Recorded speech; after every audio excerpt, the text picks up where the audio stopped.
Tingginya kasus malnutrisi mengancam jutaan anak-anak dan remaja di Indonesia, di mana terjadinya kekurangan dan kelebihan gizi.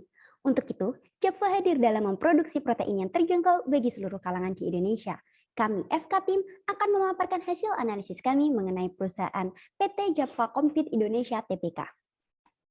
Beroperasi selama lebih dari 50 tahun, Japfa menjadi salah satu perusahaan agri-food tertua dan terbesar di Indonesia dengan kapitalisasi pasar sebesar 20,1 triliun.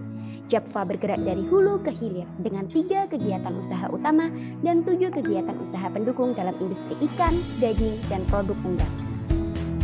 Bergerak dari lini usaha downstream, millstream, hingga upstream, menjadikan Japfa sebagai perusahaan yang mampu berdiri sendiri atau mandiri. Japfa mendapatkan sumber pendapatan utama dari 2 kegiatan, yaitu kegiatan pakan ternak dan peternakan komersial. Pendapatan Japfa juga didukung oleh pengelolaan hasil peternakan dan produk konsumen, budidaya perairan, pembibitan unggas, dan perdagangan lain-lain. Corn dryer sebagai penunjang ketersediaan kedelai dan jagung yang merupakan bahan baku utama dalam pembuatan pakan ternak. Japfa juga terus menjaga kualitas produk dan mempererat penjagaan biosecurity. Berfokus dalam peningkatan performa dan kapasitas produksi dengan pencapaian IT melebihi standar, Japfa beralih menuju sistem kandang closed house. Japfa juga menegaskan sentra produksi ayam hidup dengan RPA sesuai dengan kebutuhan pasar untuk tetap menjaga angka profitabilitas. Japfa Ltd menguasai mayoritas saham Japfa sebesar 54,57%, diikuti dengan kepemilikan masyarakat 44,94% dan Xiaomi dan Treasury sisanya, dengan total saham sebesar 11,7 triliun. IMF memproyeksikan pertumbuhan ekonomi global sebesar 3,2 karena adanya inflasi yang tinggi di Amerika Serikat dan Uni Eropa, sehingga memicu pengetatan sektor finansial. Indeks harga pangan global oleh FAO menunjukkan penurunan dari sejalan dengan penurunan Cereal Price Index. Namun, angka ini masih dipengaruhi oleh tingginya harga pupuk dan ketidakstabilan pergerakan mata uang. Rebound GDP Indonesia sebesar 4,35% didorong oleh peningkatan ekspor dan permintaan domestik dari kenaikan konsumsi dan investasi. Peningkatan inflasi 4,35% berimbas pada peningkatan PIB sebesar 3,75%. Ini dilakukan untuk memitigasi akibat kebijakan peningkatan dari harga BBM. Penguatan nilai tukar rupiah yang diikuti oleh penjagaan stabilitas harga oleh Bank Indonesia diharapkan dapat meningkatkan pertumbuhan ekonomi Indonesia. Selain itu, IKK juga menunjukkan tren yang positif selama tahun 2022. Kami memproyeksikan pertumbuhan produksi dan konsumsi produk ayam Indonesia akan naik hingga tahun 2025 dengan CAGR sebesar 1,53% dan 0,3%. Sejalan dengan pergeseran tren transformasi digital menuju makanan online dan masakan rumahan dengan peningkatan permintaan ayam olahan. Berdasarkan diagram, konsumsi daging ayam adalah yang terbesar di dunia dan di Indonesia. Namun, membanjirnya DOC di pasaran karena penurunan daya beli masyarakat menimbulkan penurunan harga DOC dan live bird, sehingga pemerintah turut untuk menstabilkan pasar. Produksi sektor aquaculture didukung oleh kondisi geografis kepulauan Indonesia dengan berbagai macam spesies ikan pada 8 komoditas ikan unggulan. Produksi aquaculture di Indonesia cenderung meningkat stabil sejalan dengan meningkatnya jumlah produksi perikanan, baik dari sisi ekspor maupun konsumsi dalam negeri. Japfa memanfaatkan peluang ekspor kebutuhan pangan di tengah krisis pangan dunia. Dengan integrasi vertikal pada bisnisnya dan cakupan wilayah yang menyeluruh, menjadikan Japfa tetap bertahan sebagai perusahaan agri-food tertua dan terbesar di Indonesia. Pertumbuhan populasi penduduk dan peningkatan generasi muda juga mendukung peningkatan konsumsi ayam.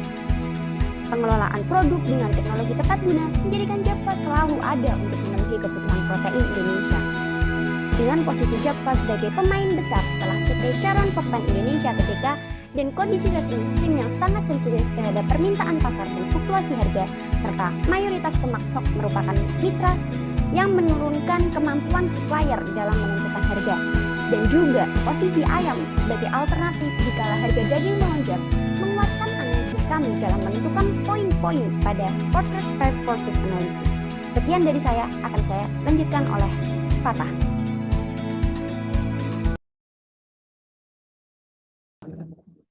Selanjutnya adalah financial analysis.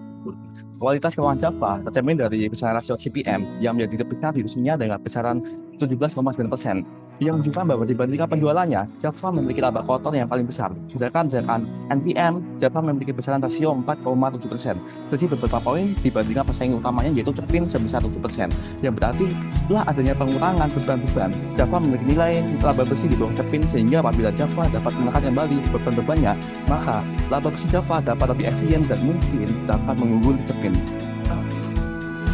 Kualitas keuangan Java juga dapat kita lihat dari kemampuan Java dalam membayar hutangnya, yang terlihat dari kadar rasio di mana Java memiliki besaran rasio di atas 1, yang menunjukkan bahwa perusahaan tidak mengalami kendala dalam memenuhi liabilitas jangka pendeknya. Sedangkan tinjau dari perbandingan hutang dan ekuitasnya yang cermin dari detail, Java memiliki besaran di bawah 1, yang menunjukkan bahwa kemungkinan buruknya apabila Java dari kebantutan, maka kekayaan perusahaan lebih dari cukup untuk memenuhi liabilitasnya, sehingga tentunya hal ini akan menyebabkan risiko kerugian bagi pemegang sahamnya.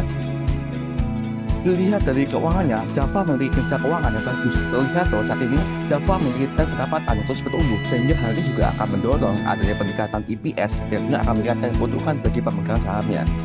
Berikutnya adalah valuasi. Pada tempat ini, untuk meyakinkan investor, kami menggunakan beberapa perhitungan model valuasi, yaitu valuasi multiples berdasarkan historisnya, multiples berdasarkan perbandingan industриnya, EV, EBITDA, serta perhitungan DCF, FCFF. Berdasarkan metode valuasi yang kami lakukan menggunakan multiples valuation, tercermin bahwa dibandingkan harga saat ini, yaitu 1.480, Java memiliki potential upside sebesar 9,9%, dengan target price yaitu 1.627, yang juga tergambar dari posisi multiple band dari Java, baik dari PBV, reversal, dan sebagainya masih under value gitu rata-ratanya selama 6 tahun terakhir. Sedangkan dibandingkan istrinya, Java memiliki EV, EBITDA, dan multiple berdasarkan reduksinya yang menunjukkan bahwa Java menjadi saham dengan valuasi paling murah dibandingkan kompetitor terdekatnya. Sedangkan apabila investor kurang puas dengan potensi capital gain Java yang kami promosikan ya hanya 9,9%, maka investor dapat menghold Java untuk waktu jangka panjang, karena dengan mempertimbangkan risiko value investing, kami juga menggunakan model DCF FCFF di mana menunjukkan risiko value sebesar 5.387 dengan potential upside sebesar 264,1%. Argumen kami ini diperkuat dengan teknik analisis dari Java yang saat ini telah berada di atas support dan secara historis pergerakan saham Java pernah bergerak melewati atau mendekati target price valuasi, serta saat ini telah terjadi sinyal beli berdasarkan indikator stochastic. Berikutnya adalah investment risk analysis. Java memiliki beberapa risiko. Yang pertama, risiko R1 dengan tingkat high probability dan low impact. Kenaikan suku bunga menyebabkan beban perusahaan meningkat. Namun saat ini, Java dapat mengoptimalkan liabilitasnya dan tidak bergantung pada kredit sehingga tidak berdampak besar. Yang kedua, risiko R2 dengan tingkat moderate probability dan juga very high impact. Beban pakan unggas menjadi beban terbesar yang dialami oleh setiap perusahaan peternakan unggas, sehingga kenaikan harga bahan pokok pakan ternak ini dapat meningkatkan beban perusahaan, dan risiko kenaikan ini mau tidak mau harus diterima oleh perusahaan karena menjadi kebutuhan bagi perusahaan. Yang ketiga, risiko R3 dengan tingkat very low probability dan juga high impact. Wabah penyakit dapat menurunkan adanya daya beli masyarakat. Namun saat ini pelaporan kasus penyebaran wabah penyakit unggas di dunia sudah mulai menurun dengan total pelaporan kasus sebanyak 1 pelaporan di dunia. Yang keempat yaitu risiko R4 dengan tingkat moderate probability dan juga moderate impact. Persaingan bisnis yang terjadi yang mengakibatkan penurunan harga produk, menurunnya rasa pasar, menurunnya pendapatan, serta kerusakan reputasi perseroan yang pada akhirnya dapat berdampak negatif secara signifikan pada bisnis. Berikutnya adalah corporate governance. Yang pertama, pengendalian internal yang terintegrasi, di mana Java menjaga jadinya fraud dengan membuat sistem Java Alert untuk melaporkan perilaku ilegal terkait bisnis. Yang kedua, minimalisir dampak usaha dengan LCA. Java melakukan penelitian berhidup atau LCA yang sejalan dengan komitmennya yang tercermin pada visi perusahaan, yaitu berkembang menuju kesejahteraan bersama. Yang ketiga dan terakhir, yaitu tanggung jawab rantai pasok. Java melakukan rantai pasok dengan memperhatikan dampak sosial lingkungan, di mana Java meningkatkan produksi dengan memberdayakan produk petani lokal. Kami dikatakan bersih baik oleh saham Java berdasarkan beberapa kasus positif yang tadi telah kami sampaikan, di mana kami memberikan rekomendasi pembelian Java pada tanggal pembelian 12 September 2022 yaitu di harga 1.480 dengan target price yaitu di harga 1.627 dan potensial upside sebesar 9,9% yang didukung oleh kondisi valuasi yang undervalue dan kondisi teknik analisis yang pergerakan sahamnya Java dalam area support. Mungkin itu dapat kami sampaikan. Terima kasih atas kesempatannya. Sekian. Assalamualaikum warahmatullahi wabarakatuh.